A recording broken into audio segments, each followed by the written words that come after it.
Aleluia, Deus de misericórdia, que a graça e paz de nosso Senhor e Salvador Jesus Cristo esteja contigo, mas esta noite, esta tarde ou esta manhã, independente do momento que você estará assistindo esse vídeo, que Deus esteja contigo. Vamos falar sobre hoje o pecado da gula e a virtude da temperança. A gula versus a temperança. Primeiramente, o que é gula? Vício de comer e beber em excesso, glutonaria, atração irresistível por doces e iguarias finas, gulodice, gulosaria. Portanto, gula é o vício de comer e beber em excesso, glutonaria, atração irresistível por doces, iguarias finas e gulodice. E temperança. E a virtude da temperança, o que é a virtude da temperança? Vamos usar aqui o Catecismo da Igreja Católica, número 1809. Vai dizer o que é temperança. A temperança é a virtude moral que modera a atração pelos prazeres e procura o equilíbrio no uso dos bens criados. Assegura o domínio da vontade sobre os instintos e mantém os desejos dentro dos limites da honestidade. A pessoa temperante orienta seus apetites sensíveis para o bem, guarda santa discrição e não se deixa levar a seguir as paixões do coração. A temperança é muitas vezes louvada no Antigo Testamento. Não vás atrás de tuas paixões e dos teus prazeres. Abstente, Eclesiástico, capítulo de número 18, versículo 30. No Novo Testamento é chamada de moderação ou sobriedade, como vai dizer em Tito, capítulo número 2, versículo 12. Devemos viver neste mundo com moderação, justiça e piedade. Viver bem não é outra coisa senão amar a Deus de todo o coração, de toda a alma e com toda a totalidade do próprio agir.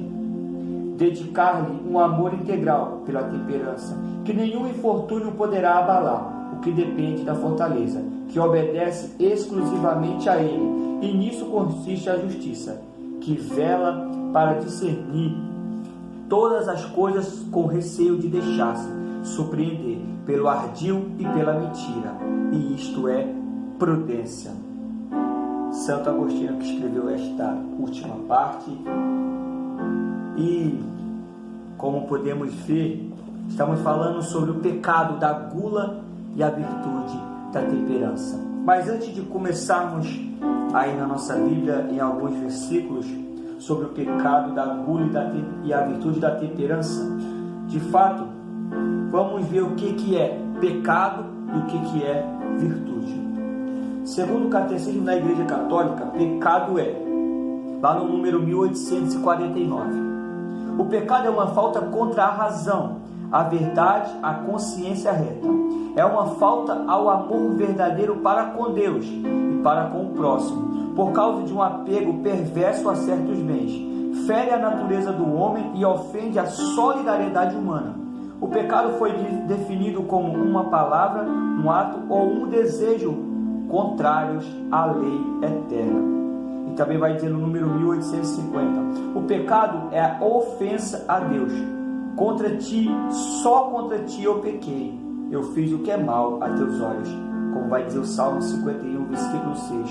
O pecado ergue-se contra o amor de Deus por nós e desvia dele os nossos corações. Tal como o primeiro pecado é uma desobediência, uma revolta contra Deus, por vontade de tornar-se como Deus. Gênesis capítulo número 3, versículo 5. Conhecendo e determinando o bem e o mal, o pecado é, portanto, amor de si mesmo, até o desprezo de Deus.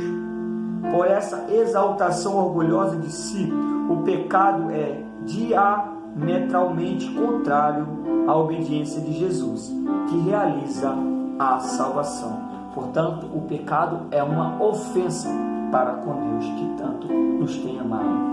E agora vamos ver o que é virtude.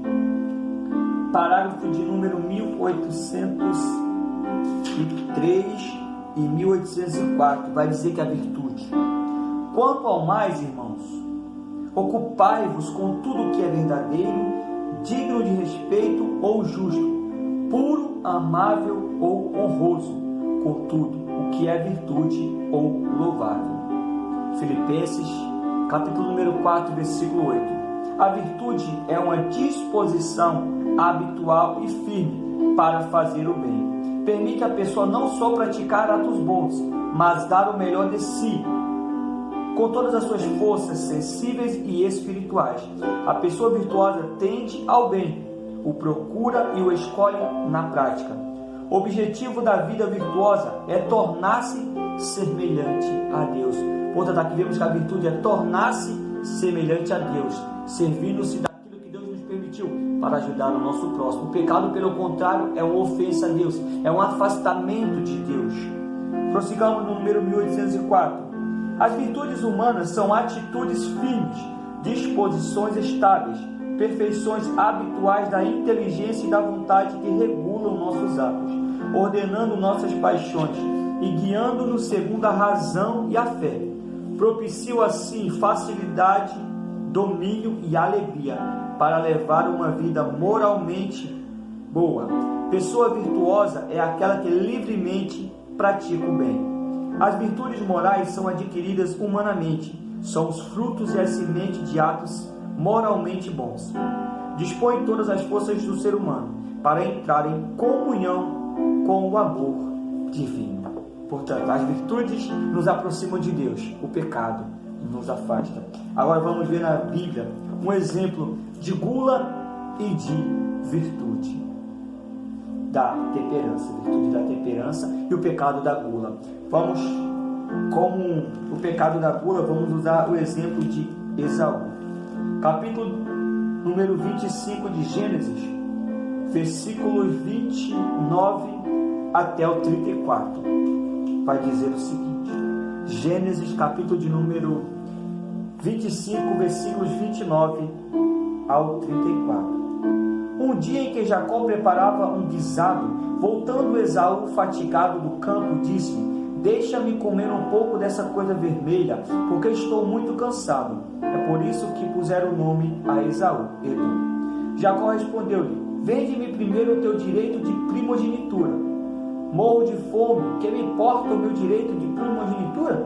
Jura-me, pois agora mesmo. Tornou Jacó. Esaú jurou e vendeu o seu direito de primogenitura a Jacó. Este deu-lhe pão e um prato de lentilhas. Esaú comeu, bebeu, depois se levantou e partiu.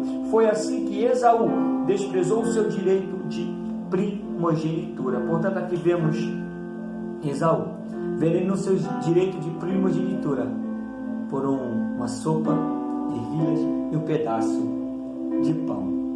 Agora vamos ver um exemplo de temperança. Vamos usar como exemplo o jovem Daniel, capítulo de número 1, versículos 5 até o 9. Livro do profeta Daniel, capítulo de número 1, versículos 5 ao 9. Vai dizer: o rei destinou-lhe uma provisão cotidiana, retirada das iguarias da mesa real e do vinho que ele bebia. A formação deles devia durar 3 anos, após o que entrariam a serviço do rei. Entre eles encontravam-se alguns judeus: Daniel, Ananias, Misael e Azarias. O chefe dos eunucos deu-lhes outros nomes: a Daniel o de Baltazar, a Ananias o de Sidraque, a Misael de Misaque, a Azarias de Abednego. Daniel tomou a resolução de não se contaminar com os alimentos do rei e com o seu vinho. Pediu ao chefe dos eunucos para deles se abster. Este, graças a Deus, tomando de benevolência para com Daniel, atendeu de boa vontade. Portanto, aqui vemos um exemplo de temperança e de gula. Gula, vemos que Esaú vendeu o seu direito de primogenitura por um prato de comida. E Daniel se absteu de comer de tudo aquilo que o rei oferecia para comer legumes, ou seja, moderadamente, aquilo que Deus permitiria para ele e para com os seus amigos. E avançando mais um pouco, vemos aqui versículos sobre a gula, Êxodo 16, versículo 16 ao 26, aquela parte que fala do maná. Vai nos dizer: eis o que vos ordena o Senhor, ajunte cada um o quanto lhe for necessário para comer, para aqueles que estão em sua tenda, um gomor por cabeça, segundo o número das pessoas. Assim fizeram os israelitas, ajuntaram uns mais, outros menos. Mas quando se media o gomor, aconteceu que o que tinha juntado muito não tinha demais, e o que tinha juntado pouco não lhe faltava. Cada um havia recolhido segundo a sua necessidade. Moisés disse: ninguém reserve dele para o dia seguinte. Alguns não o ouviram, ou seja, foram gulosos, e guardaram dele até pela manhã. Mas criou vermes e cheirou mal. Moisés irritou-se contra eles. Todas as manhãs fizeram a sua provisão, cada um segundo suas necessidades. E quando vinha o calor do sol, derretia-se. No sexto dia recolheram uma dupla quantidade de alimento, 2 gomores por cada um. Vieram todos os chefes da assembleia e contaram-no a Moisés. Este lhe disse: é isso que o Senhor ordenou. Amanhã é um dia de repouso, o sábado consagrado ao Senhor. Por isso o que tendes a cozer no forno, cozeio, e o que tendes a cozer em água, cozeio, e o que sobrar, ponde-o de lado até pela manhã. Guardaram-no até o dia seguinte, segundo a ordem de Moisés, e não cheirou mal, nem se acharam vermes. Comei-o hoje, disse Moisés, porque é o dia do sábado do Senhor. Hoje não o achareis no campo. Durante 6 dias o ajuntareis, mas o 7º dia é o sábado, nele não haverá. Portanto, mesmo Deus providenciando aquele alimento para eles, alguns foram gulosos, ou seja, queriam pegar mais do que necessitavam, mais do que precisavam. Isso aconteceu, que começou da verme, que começou a cheirar mal. Portanto, devemos obedecer ao Senhor, pois o Senhor nos dá o alimento diário para aquele povo e para nós diariamente. Vamos ver mais um exemplo de gula. Vai falar em Filipenses, capítulo de número 3, versículo 19. E cujo destino é a perdição, cujo Deus é o ventre, para que a própria ignominia é causa de envaidecimento, e só tem prazer no que é terreno. Aqui São Paulo fala para os filipenses que eles consideravam o seu ventre, aquilo que comia, como seu Deus. Ou seja, se estavam satisfeitos, era o Deus deles. Se estavam vazios, não tinham Deus. Agora vamos para o exemplo de temperança. Vamos para o livro de Provérbios, capítulo de número 15, versículo 16 e o 17. Vai nos dizer o versículo 16: vale mais o pouco com o temor do Senhor que um grande tesouro com a inquietação.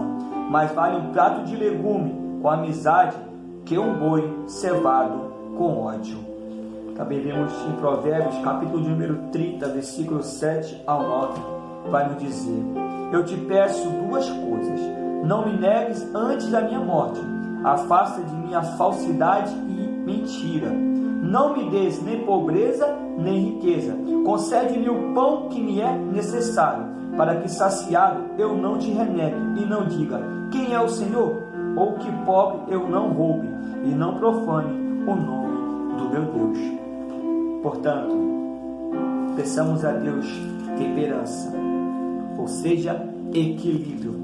Não nos tornemos gulosos, não busquemos comer mais que o necessário para estar instruindo. Pensemos também no nosso próximo, sejamos pessoas temperantes, como vai dizer na própria oração que o Senhor nos ensinou. Mateus capítulo de número 6, versículo de número 11, vai nos dizer: o pão nosso de cada dia nos dai hoje. Como o próprio Senhor nos ensina na oração do Pai Nosso. Mateus capítulo número 6, versículo 11. O pão nosso de cada dia nos dai hoje. Assim como Ele deu aquele pão, aquele maná para o povo no deserto. E quando chegaria o 7º dia, o dia do Senhor, Ele permitiu pegar uma porção dobrada. Mas no hoje, se alimente do necessário. Pense também que enquanto você pode estar comendo muito, tem alguém que não está comendo nada. Portanto, possamos estar finalizando esse vídeo com esta frase: se no mundo tivesse menos gula, teríamos menos pobreza. Deus te abençoe e te guarde. A você que ainda não é inscrito no canal, te convido nesse momento a se inscrever no canal Jesus Nosso Sustento, deixar teu like, compartilhar com os amigos esse vídeo e dizer você também, Jesus Nosso Sustento. Aleluia! Fique na santa paz do Senhor e até o próximo vídeo. Amém.